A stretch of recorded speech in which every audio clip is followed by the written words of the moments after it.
There are two worlds around us all the time. There is the world of man with its problems and stresses and anxieties, and there is another world that's discovered in awakened consciousness that's infinitely beautiful, peaceful, and anxiety-free. The mystics and the sages from every tradition tell us that that second world is heaven on earth. And I've learned to move back and forth between these two worlds, and I'm here to tell you that you can too. And that's what Finding Heaven Here is all about. I'm so glad I have a book to show you. So I'm here to talk about heaven on earth, and I'm here to say it's already here. Now, least you think I'm a New Age crazy or like escaped from the asylum, or I'm trying to convert you to another religion. I want to tell you who I am. As she said, I'm a clinical psychologist, I'm an ordained interfaith minister, I'm an author and a teacher and a mystic. So I have doctorates in psychology and ministry, and I've written 4 books endorsed by some wonderful people like Bernie Siegel and Robert Bly and Andrew Harvey and John Gray and Matthew Fox and a bunch of really neat folks. And I feel very blessed and honored by that. I practiced as a therapist in Sacramento for 3 decades, so I also know the dark side of life. And I've taught people, mental health professionals and everyday folks about spirituality for years in Sacramento. So I really need to say that I am, even though my topic is far out and unusual, I'm very well grounded in psychology and spirituality. But more important than that, way more important than that, is my story. And that is that I see heaven on earth all the time. And it's not like a New Age fantasy, and it's not a metaphor, as you often, if you Google heaven on earth, you find lots of references to beauty parlors and salons and ideas, and few people seem to talk about it as an actuality. I know I'm not crazy because I'm a clinical psychologist. And I know I'm not a religious heretic because as an ordained interfaith minister with a doctorate in ministry, I've looked deeply in all traditions from around the world, and I can find great teachers and mystics and sages from every tradition who describe it. So and I'm going to be referring to some of them in a few minutes. So Finding Heaven Here really is this accumulation of some 15 years of research of looking into this idea, because I experienced it as a child, which I'll tell you about a little bit later, and I knew it was there and I had to find my way back. And this was all about my journey back to heaven on earth. So Finding Heaven Here is both a summary of this realization and the research behind it, and it's a kind of personal confession about where I come from and what I see as a mystic. So thank you for being here. And I should add that I am not alone, okay? Scores of people from across traditions have also experienced this shift in consciousness that I'm talking about. In fact, you've all had it at one time or another in your own life. But I've collected some 100 or so quotations from well-known people and everyday folks alike in the book, because I wanted people to know it was not just me.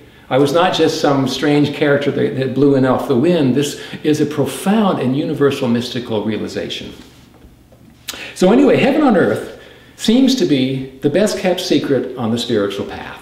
It's so strange because at this time in our life and in our world's evolution, we need it so badly. And perhaps it's one of the most important insights on the spiritual path. Okay, so what do the mystics say? What are they telling us about heaven on earth? Well, it turns out that the sages and mystics from every tradition are really saying pretty much the same thing. That heaven is already here when you're awake enough to see it. And seeing it changes everything. Now, heaven on earth goes by, of course, different names in different traditions. The Buddhists might call it the Pure Land. The Hindus might call it the Garden of Shiva. Christians might call it the Kingdom of God. But it's really and always the same place. The ordinary world transformed and transfigured in awakened consciousness. Okay? But don't just believe me. Listen to what these great and world-famous teachers say. Jesus, Christianity's founder, says, "The Father's kingdom is spread out upon the earth and people do not see it. What you look for has come, but you do not know it." From Hinduism, Ramana Maharshi, a famous Hindu sage from the last century, said, "This is the kingdom of heaven." He said, "The realized being sees this as the kingdom of heaven, whereas others see it as the world." So there's a clue in there. There's something about being realized, something about a change in consciousness. And you all know Thich Nhat Hanh, the beloved Buddhist monk, Vietnamese monk. And he says this, he says, "You don't have to die in order to enter the kingdom of God. He said, it is better to do it now when you're fully alive. The kingdom doesn't have to come and you do not have to go to it. It is already here.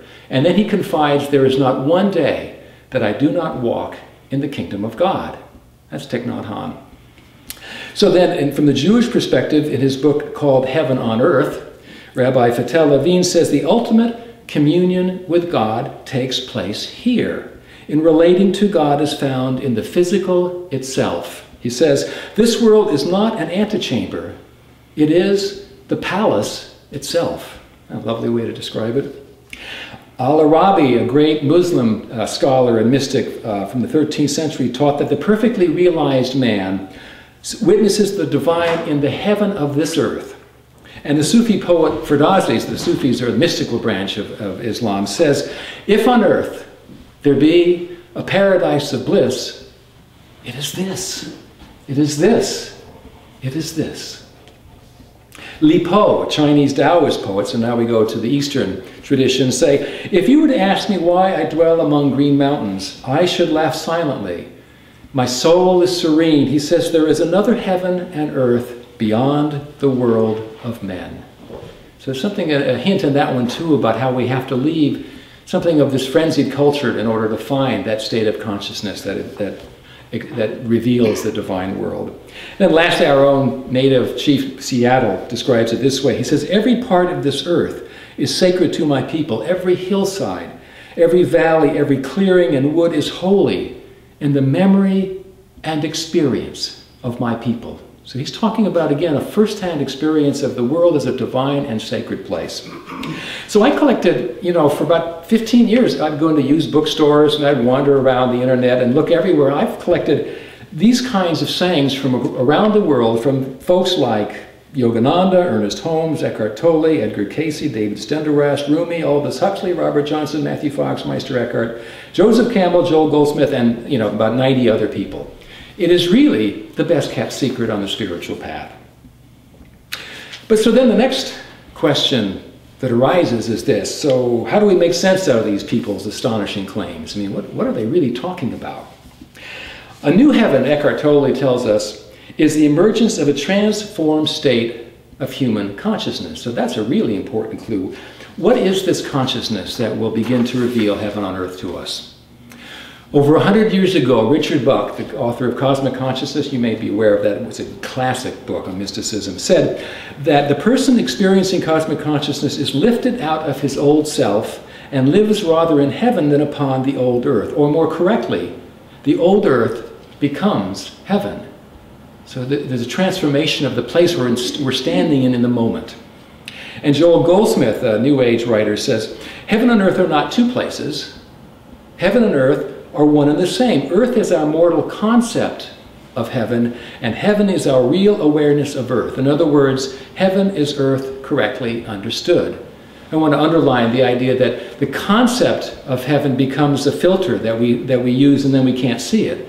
And he's really talking about the awareness of the earth, and from a shifted awareness, there we find the opening realization of heaven on earth. Joseph Campbell, you all know Joe Campbell, the famous scholar of mythology and religion.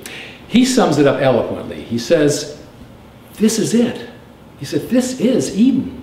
He says, when you see the kingdom spread upon the earth, the old way of living in the world is annihilated. That's the end of the world. He says, the end of the world is not an event to come. It's not the apocalypse. It's an event of psychological transformation, a visionary transformation. He says, you see not the world of solid things, but a world of radiance. And perhaps Benedictine nun Joan Chittister really says it the best. You've probably known her. She's a wonderful, and she visits the Seattle area from time to time. She says, am I going to heaven? Nah, I'm already there.